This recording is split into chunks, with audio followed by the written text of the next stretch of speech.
Over the last 5 years, Justin Welsh has gained over 1.2 million followers and made over $8.5 million as a creator.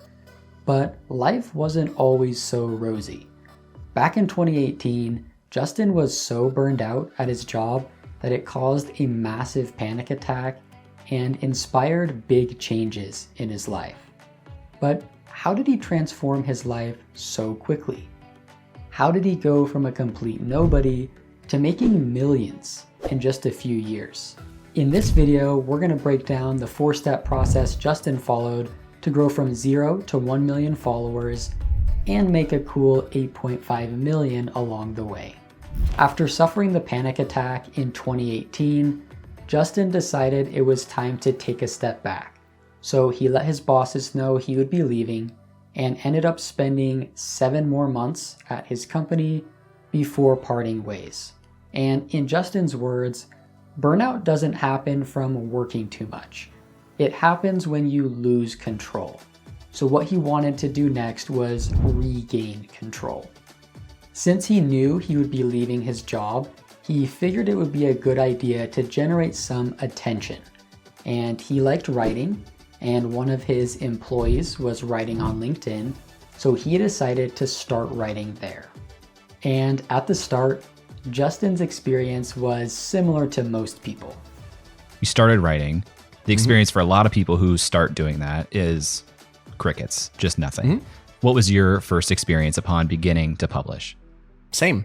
I mean, I got very little engagement, almost nothing. I didn't even know how to write, like hashtags and all kinds of, like, I look back at my stuff that I wrote in late 2018, like I cringe. That's the whole point, right? Like if you don't look back and cringe, then you haven't grown. So I'm proud that I cringe at my early stuff, and I'm glad that I got it out of the way then, and I'm not getting it out of the way now.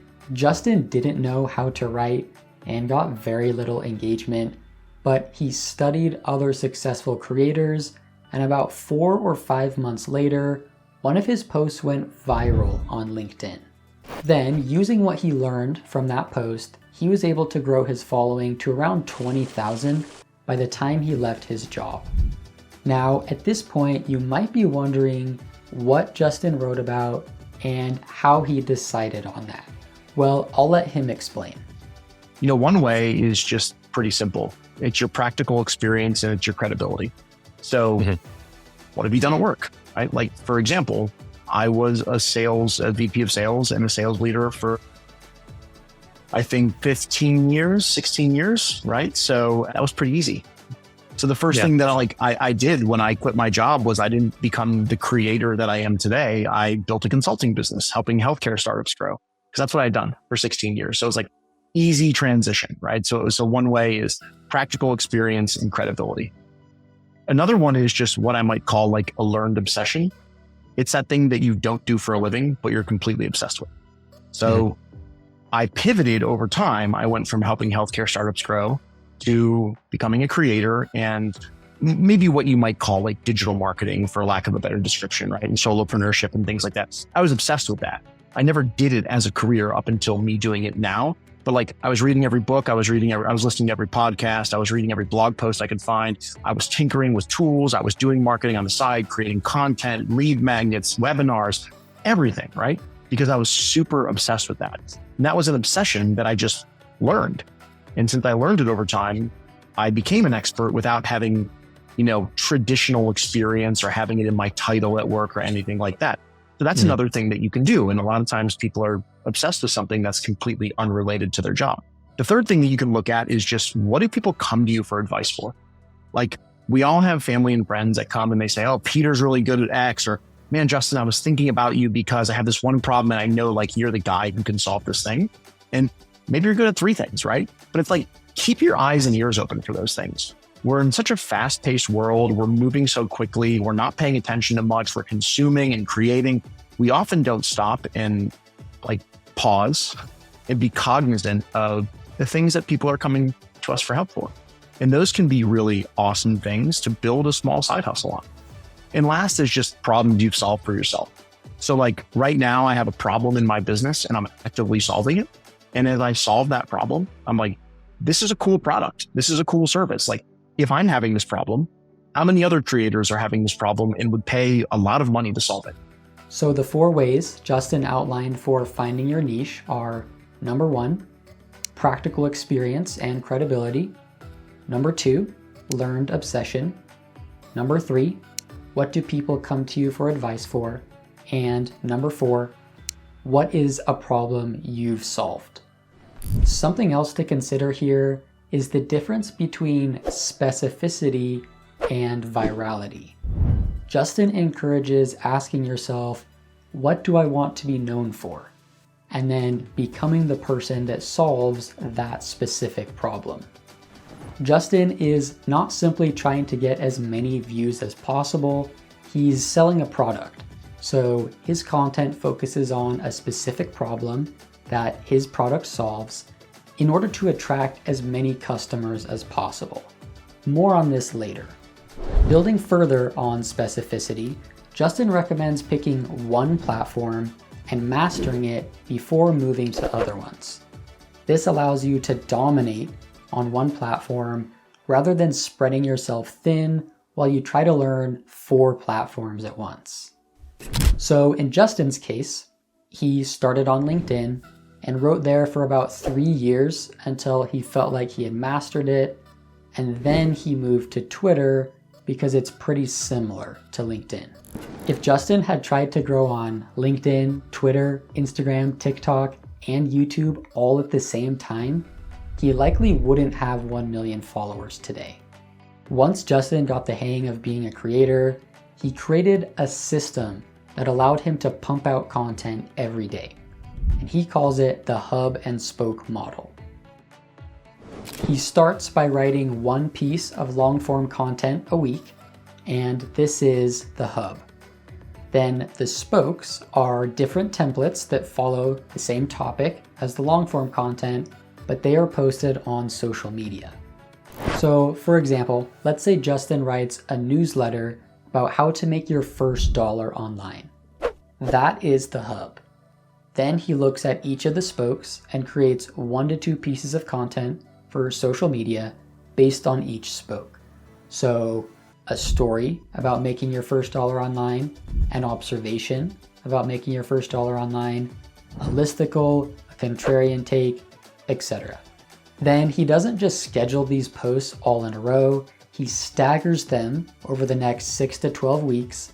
So that way he's not posting about the same exact topic for 5 or 10 days straight.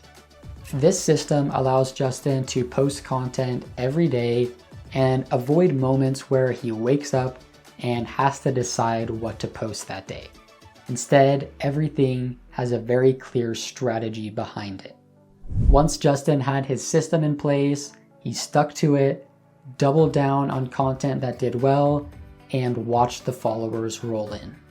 So that's how he built his audience to over 1.2 million followers. But how did he make $8.5 million? If you remember, he started with a consulting business. He had just spent the last 15 years or so working for healthcare startups, so once he left his job, he began advising these companies. By talking about his experience on LinkedIn, he generated awareness for his business, and his inbox filled up with people who needed help. Then, as his audience began to grow, he started getting questions about how he had built his following. So rather than consulting about this, he decided to create a course. But this course is likely very different than what you're imagining. Something that I found really empowering as a creator myself in watching and going through your course, the content operating system, I had a preconceived notion of what courses look like. And I hope you don't take offense to this. I expect a course to be like super high production value, slides, animations, overtures. You come out and right away you're like, this isn't about that actually. I'm going to teach you a very simple thing and I'm going to do it as efficiently as I can. And you deliver on that. And at the end of it, I'm like, great, that's what I needed. And I do want that efficiently. So talk to me about that decision, because I think a lot of people get held up in the perfection, high production expectations they think people have.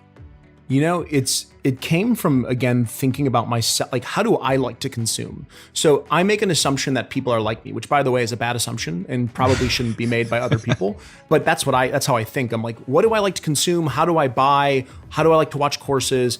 And as I was trying to figure out social media back in like 2017, 2018, I was so clueless. I couldn't figure it out. And I came across this interesting guy named Chris Johnson on Twitter. I think he goes by like Wealth Squad Chris or something now. He's got like 400,000 social media followers. He's the highest paid creator on Gumroad. Like, oh, really? Yeah, I mean, I talked to Sahil Lavinia to confirm that. He makes a ton of money on Gumroad. And I was like, how is this guy doing all this? Like, this is incredible. So I went into his profile and he was selling these low-cost courses on how to grow on Twitter and how to do all these other things. He's since transitioned into different niches and things like that. But I bought one of his courses. It was $40. And I was like, oh, this is a no-brainer. So I bought it. And like, it's just him in like his apartment on Zoom and with like white and black slides. And in 40 minutes, I had like a good structure and foundation for like trying to go out and understand Twitter. And I was like, oh, that was really cool. Versus like people used to come to me and be like, have you seen Sam Ovens Consulting Accelerator? And I was like, I don't know what that is. And like, it's cool. It's like 7 hours long. And I was like, I don't have 7 hours. I don't want to watch anything. I don't even want to watch a good movie for 7 hours. Why would I want to do this? So my whole thought process became, how can I get people from point A to point B as fast as possible, as cheaply as possible, and for them to be able to finish a course in one sitting and say, I have enough information to go out and take some action to make my life better. Rather than being high production value and costing thousands of dollars, Justin's courses focus on providing exactly what you pay for in the most efficient way possible. Justin's first course cost $50 and he sold 1,500 of them. And he would later say he wishes he waited longer before introducing a product, but after the success of this course, he started shifting his content more towards how he built his audience and less about healthcare startups. Then a couple years later, his course was now out of date and he started getting questions about when the next version was coming out. So he knew it was time to create his next course. With each of his subsequent products, Justin charged a low price and then aimed to provide 10 times the value. And by doing this, he builds trust with his audience, and they're also very likely to purchase from him again because they had such a great experience.